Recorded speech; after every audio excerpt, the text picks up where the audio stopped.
Di tengah arus moden yang pantas, masih ada yang kekal memilih untuk mempertahankan nilai tradisi. Wow kapal, alat permainan warisan dari negeri Selangor, kekal terbang tinggi hasil usaha mereka yang enggan melihat budaya ini luput ditelan zaman. Menurut tenaga pengajar Kelab Wow Kapal Cagat Selangor, Tamizi Salihin atau lebih dikenali sebagai Wak Tarmizi, bengkel mengenai pembuatan wow amat penting dalam menyemai semula minat terhadap permainan tradisional yang semakin dilupakan. Kalau boleh, macam sekarang pemuda-pemuda mana yang kurang aktif dalam sesuatu yang minat dia lah, cuba beralih kepada wak kapal. Sebab wak kapal tak menyusahkan diri kita. Kita ada waktu kerja, petang kita boleh main. Jadi masa kita tu ada. Walaupun penat kita main wow ni, kita tak perlu berlari-lari macam main masa kita kanak-kanak layang petek. Untuk ketenangan. Bila kita main, tengok layang tu terbang, fikiran kita tenang, ada masalah. Sambil kita main tu kita boleh banyak, kita boleh fikir.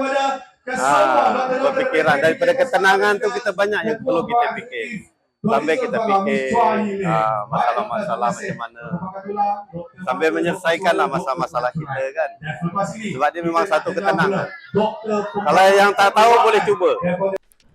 Bagi Wak, tradisi ini bukan sekadar hobi tetapi satu amanah yang ingin diteruskan. Lebih-lebih lagi apabila generasi muda termasuk anaknya menunjukkan minat terhadap seni pembuatan wow. Sebab kita satu kebaikan, ya, satu tradisi pun. Memang kalau boleh diaktifkan lah sampai bila-bila. Macam generasi Wak ni dah hampir habis kan. Kalau boleh yang akan datang pemuda-pemuda, sambungkan generasi kita sebagai tradisi.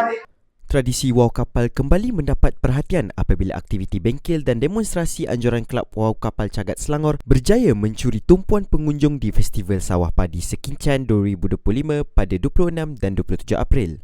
Bertempat di tengah lanskip sawah menghijau yang menjadi tarikan utama kawasan ini, aktiviti berteraskan seni dan warisan itu menarik pelbagai lapisan masyarakat yang hadir dari warga emas hingga ke kanak-kanak sekolah. Bengkel tersebut membuka ruang kepada peserta untuk mempelajari secara langsung teknik pembuatan wow kapal dari meraup buluh, membentuk rangka hinggalah menghias permukaannya dengan corak tradisional. Bukan sahaja tersegam indah mewarnai langit, tetapi warisan ini perlu diteruskan agar seninya tidak dilupakan. Tradisi Selangor ini harap tidak dilupakan. Kekal di hati menerusi generasi. Saya Rehazril melaporkan untuk Media Selangor.